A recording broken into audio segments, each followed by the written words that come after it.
Apa yang terjadi saat raksasa keuangan dunia mulai menolak menyelamatkan Bitcoin? Dan kenapa seorang senator AS terus mendesak agar pembayar pajak tidak jadi penyelamat miliarder kripto? Halo teman-teman semua, selamat datang kembali di channel ini. Hari ini, kita akan membahas sesuatu yang besar, penting, dan punya dampak langsung ke dompet banyak orang. Ya, soal Bitcoin yang turun tajam baru-baru ini dan dampaknya sampai ke gedung-gedung pemerintahan di Washington, D.C. Kalau kamu baru pertama kali mampir di sini, pastikan kamu subscribe, like video ini kalau kamu merasa kontennya bermanfaat, dan share ke teman-teman kamu yang juga mengikuti dunia kripto atau investasi.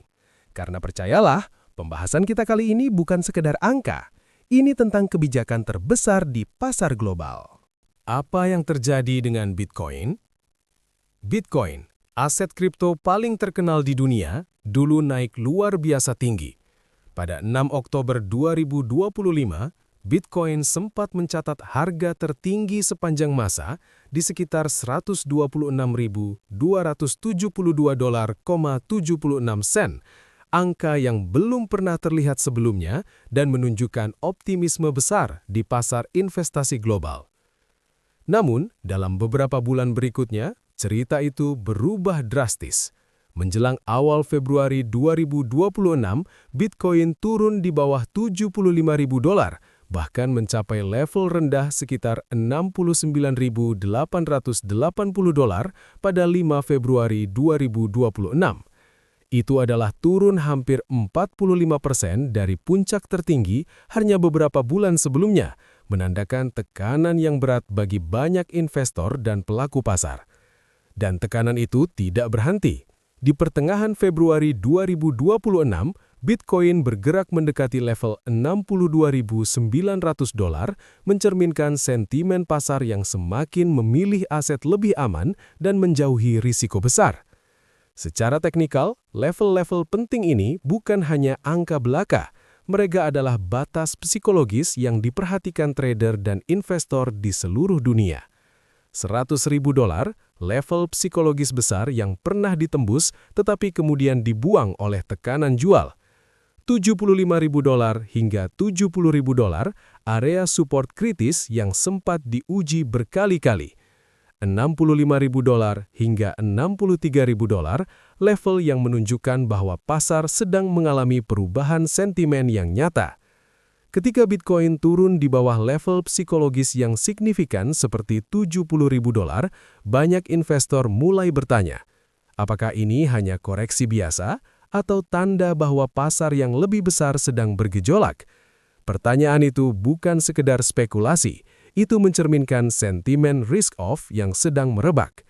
Di pasar keuangan modern, bila investor mulai menjual aset berisiko seperti kripto, sementara mereka beralih ke aset yang dianggap lebih aman seperti emas atau obligasi, itu biasanya melukiskan gambaran ketidakpastian makro besar, bukan hanya soal kripto sendiri. Koreksi seperti ini menunjukkan dua hal penting. 1. Volatilitas Bitcoin tetap tinggi, bahkan setelah beberapa tahun sebagai aset institusional. 2. Korelasi dengan pasar global makin kuat, artinya isu politik, perubahan suku bunga, dan kebijakan makro sangat mempengaruhi harga BTC, bukan hanya permintaan kripto semata. Dan sementara banyak yang bertanya apakah ini hanya sementara, harga yang jauh dari puncaknya memperlihatkan bahwa tidak semua investor yakin bahwa rebound cepat akan terjadi. Tekanan jual yang konsisten dan pergeseran sentimen terhadap aset berisiko mengiratkan adanya fase koreksi yang lebih dalam, setidaknya dalam jangka pendek. Senator Amerika Serikat dan gagasan bailout. Ketika harga Bitcoin turun tajam dan volatilitas meningkat, perhatian tidak hanya tertuju pada grafik harga. Perhatian dunia beralih ke Washington, kepada para pembuat kebijakan di Amerika Serikat. Karena dalam sistem keuangan global modern, satu pernyataan dari pejabat tinggi bisa memengaruhi triliunan dolar nilai pasar. Dan di tengah perdebatan itu, muncul satu nama yang konsisten bersuara keras mengenai risiko kripto. Elizabeth Warren. Siapa Elizabeth Warren? Elizabeth Warren adalah senator dari negara bagian Massachusetts yang dikenal luas sebagai pengkritik keras praktik keuangan berisiko tinggi. Sejak lama ia menekankan pentingnya perlindungan konsumen dan stabilitas sistem keuangan. Dalam berbagai kesempatan, ia menyuarakan kekhawatiran bahwa sektor aset digital berkembang lebih cepat daripada pengawasannya. Bagi Warren, kripto bukan sekedar inovasi teknologi. Ia melihatnya sebagai sektor yang berpotensi menimbulkan risiko sistemik apabila tidak diawasi dengan ketat. Surat kepada Menteri Keuangan dan Ketua Bank Sentral. Di tengah penurunan harga Bitcoin yang signifikan pada awal tahun 2026, Warren mengirimkan surat resmi kepada Menteri Keuangan Amerika Serikat dan Ketua Bank Sentral Amerika Serikat. Isi surat itu tegas. Ia meminta jaminan bahwa pemerintah tidak akan menggunakan fasilitas darurat keuangan untuk menyelamatkan investor besar kripto jika pasar terus memburuk. Ia secara spesifik menyinggung kemungkinan penggunaan fasilitas pinjaman darurat yang secara hukum dapat diaktifkan dalam kondisi krisis sistemik. Menurutnya, alat tersebut dibuat untuk melindungi stabilitas sistem keuangan nasional, bukan untuk menyelamatkan spekulasi di pasar aset digital. Dalam laporan dari Reuters, disebutkan bahwa tekanan politik terhadap Bank Sentral Amerika Serikat meningkat ketika sejumlah anggota parlemen menuntut kejelasan posisi pemerintah terkait potensi dukungan terhadap pasar kripto yang sedang melemah. Laporan tersebut menekankan bahwa isu ini bukan sekedar perdebatan teknis, tetapi menyentuh prinsip penggunaan dana publik. Menolak bailout, soal prinsip dan risiko moral. Dalam suratnya, Warren menolak keras gagasan penggunaan alat-alat krisis agar investor besar kripto tidak diselamatkan menggunakan uang publik. Ia berargumen bahwa bailout akan menciptakan apa yang disebut risiko moral. Artinya, jika investor besar percaya bahwa pemerintah akan turun tangan ketika kerugian membesar, mereka akan cenderung mengambil risiko yang jauh lebih tinggi di masa depan. Menurut Warren, jika perusahaan atau investor memilih masuk ke pasar yang sangat volatil seperti kripto, maka risiko tersebut harus tetap berada pada mereka. Tidak boleh dipindahkan kepada pembayar pajak. Reaksi pasar dan sorotan media internasional. Laporan dari Bloomberg menyoroti bagaimana pernyataan pejabat dan tekanan politik seperti ini memperkuat sentimen berhati-hati di pasar global. Ketika pasar menyadari bahwa tidak ada jaring pengaman pemerintah yang siap dibuka, volatilitas cenderung meningkat karena investor menyesuaikan ekspektasi mereka. Sementara itu, analisis dari CNBC menyebutkan bahwa ketegasan pemerintah Amerika Serikat dalam menolak bailout kripto dapat menjadi sinyal bahwa aset digital akan diperlakukan lebih sebagai instrumen pasar bebas, bukan sebagai sektor yang akan mendapat perlakuan khusus ketika terjadi tekanan ekstrim. Artinya, Bitcoin dan aset digital lainnya harus berdiri di atas fundamentalnya sendiri. Mengapa ini lebih besar dari sekedar Bitcoin? Ketika pemerintah Amerika Serikat menolak kemungkinan bailout, pesan yang disampaikan bukan hanya kepada investor kripto. Pesannya global. Ini tentang bagaimana negara adidaya memandang risiko, inovasi, dan tanggung jawab pasar.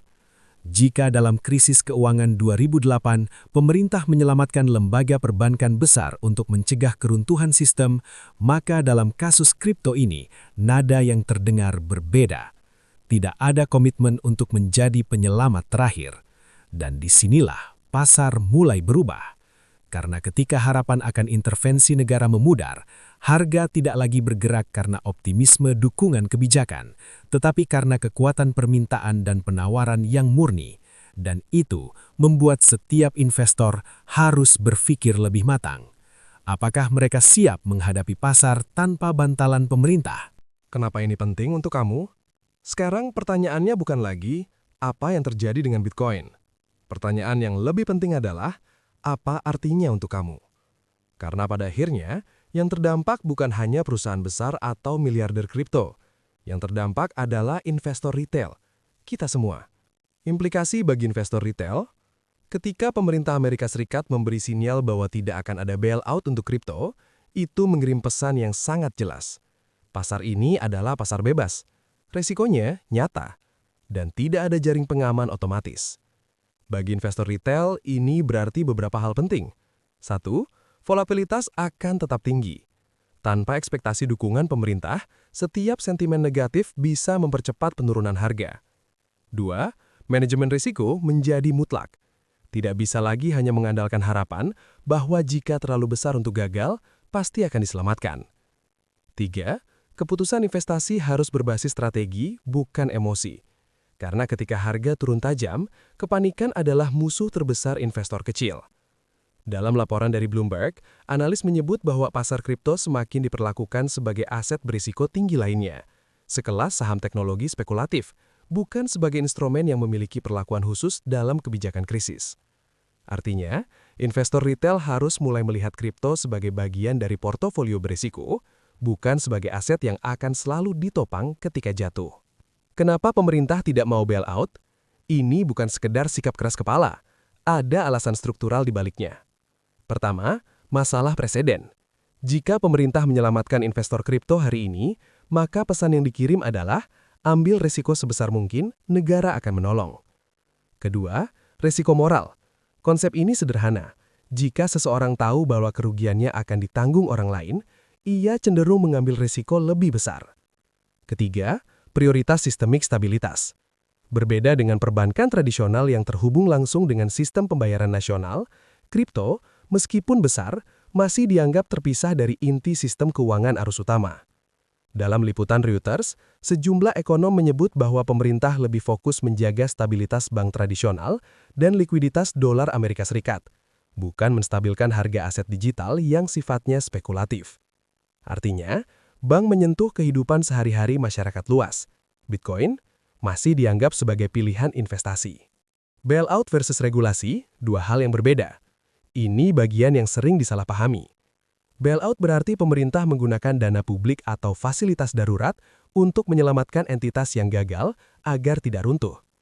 Regulasi berarti pemerintah membuat aturan untuk mengawasi, membatasi, dan mengendalikan risiko agar tidak membesar sejak awal.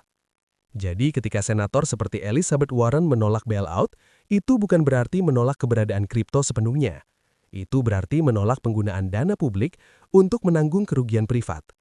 Regulasi bisa tetap berjalan, pengawasan bisa diperketat, aturan pelaporan bisa diperjelas, tetapi bailout adalah langkah ekstrim. Dan sejauh ini, pemerintah Amerika Serikat tidak menunjukkan keinginan ke arah itu. Dalam analisis dari CNBC, disebutkan bahwa pasar harus membedakan antara tindakan pengawasan jangka panjang dan penyelamatan darurat jangka pendek. Dua hal ini memiliki konsekuensi yang sangat berbeda terhadap harga dan kepercayaan investor. Bagaimana Bank Sentral melihat kripto dalam konteks ekonomi makro?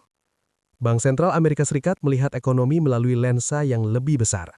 Inflasi, suku bunga, lapangan kerja, stabilitas sistem keuangan. Kripto berada di pinggiran dari kerangka itu.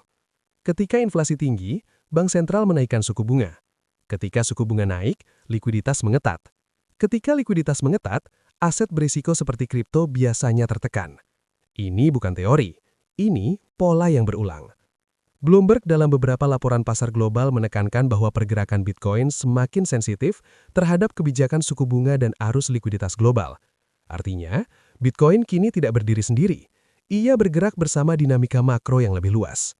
Dan itu membuatnya semakin terintegrasi, sekaligus semakin rentan terhadap kebijakan moneter. Bayangkan sebuah dunia di mana pemerintah harus memilih antara menyelamatkan bank besar atau menyelamatkan Bitcoin. Pilihan itu bukan hanya soal angka di layar, itu soal prioritas nasional. Dan jika jawabannya adalah menyelamatkan bank, bukan Bitcoin, maka pasar kripto harus bisa berdiri tanpa penopang negara.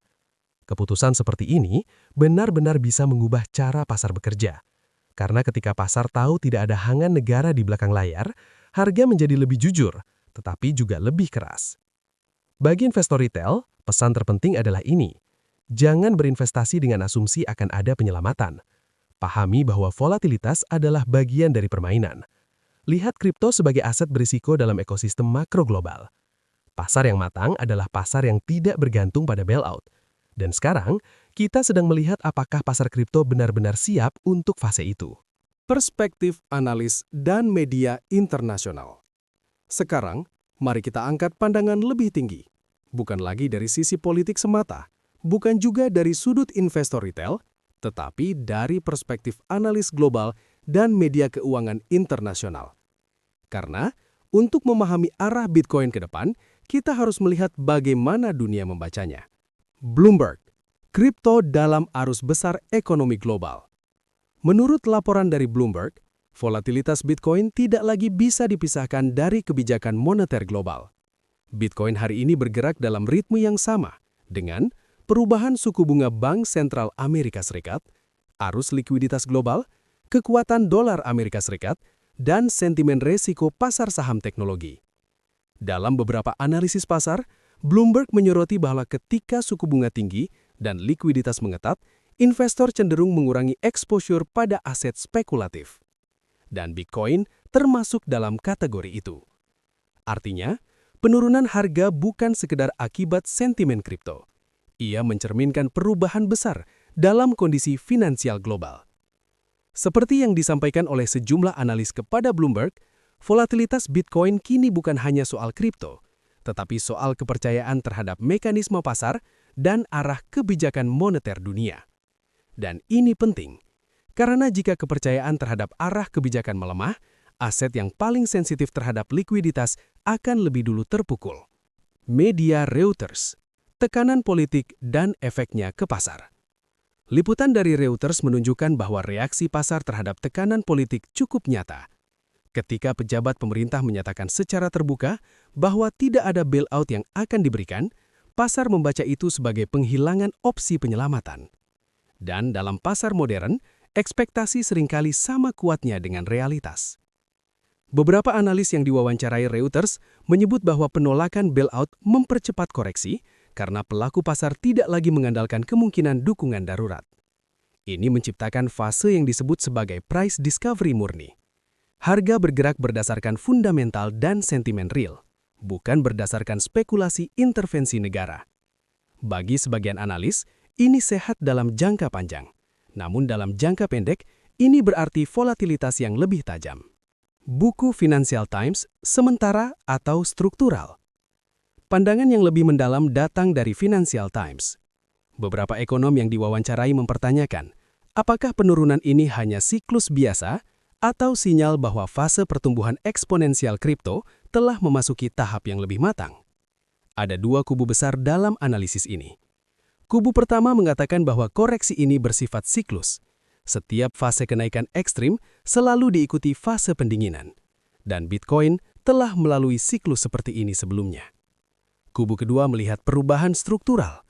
Mereka berargumen bahwa ketika bank sentral mempertahankan suku bunga tinggi lebih lama, likuiditas global tidak akan kembali secepat dulu. Tanpa likuiditas besar, rally spekulatif akan lebih sulit terjadi. Financial Times menekankan bahwa era uang murah adalah bahan bakar utama bagi lonjakan aset berisiko selama 1 dekade terakhir. Jika era itu benar-benar berakhir, maka karakter pasar kripto juga akan berubah.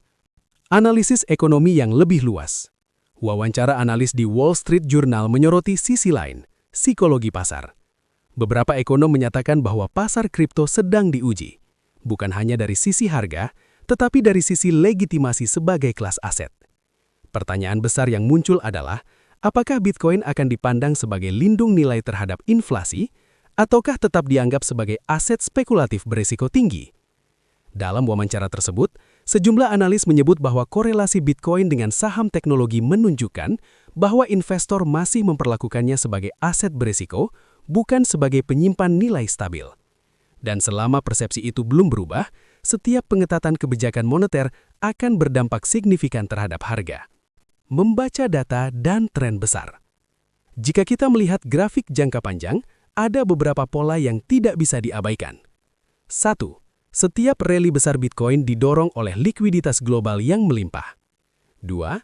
Setiap fase pengetatan moneter diikuti volatilitas dan koreksi tajam. 3. Narasi pasar sering berubah dari euforia menjadi kehati-hatian dalam waktu singkat. Saat ini kita berada di fase kehati-hatian. Volume perdagangan lebih selektif, investor institusional lebih berhitung, dan regulator lebih vokal. Pasar sedang menguji daya tahannya sendiri. Refleksi akhir bagian ini. Jika kita menyatukan seluruh perspektif media internasional tadi, gambaran besarnya menjadi lebih jelas. Penurunan harga bukan hanya tentang kripto, ini tentang kebijakan moneter global. Ini tentang likuiditas, ini tentang kepercayaan terhadap sistem. Bitcoin kini tidak lagi berdiri sebagai fenomena terpisah. Ia telah masuk ke dalam arus mata sistem keuangan global. Dan ketika arus mata itu berubah arah, Bitcoin ikut berputar di dalamnya. Pertanyaannya sekarang bukan hanya apakah harga akan naik kembali. Pertanyaannya adalah, apakah pasar kripto siap hidup di dunia dengan disiplin moneter yang lebih ketat dan tanpa jaring pengaman bailout? Karena jika jawabannya ya, maka kita sedang menyaksikan fase pendewasaan pasar. Jika tidak, maka volatilitas yang lebih dalam mungkin masih menunggu di depan. Kalau kamu merasa konten ini membantu kamu memahami kerumitan pasar kripto, tekan tombol like sekarang juga. 3. Dan jangan lupa subscribe, supaya kamu nggak ketinggalan update penting berikutnya. Kalau kamu punya pendapat soal harusnya pemerintah ikut campur atau tidak di pasar kripto, tulis di kolom komentar ya. Aku mau tahu sudut pandang kalian semua.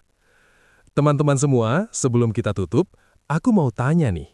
Tolong tulis di kolom komentar, dari mana kamu menonton video ini? Bisa tulis kota kamu, negara kamu, atau bahkan kalau kamu lagi nonton sambil ngopi. Aku pengen tahu komunitas kita ini datang dari mana aja. Dan kalau kamu merasa video ini membantu memahami berita kripto internasional, jangan lupa untuk like, share, dan subscribe ya. Karena di channel ini, kita bukan hanya ikut berita, kita mengerti artinya. Sampai jumpa di video berikutnya.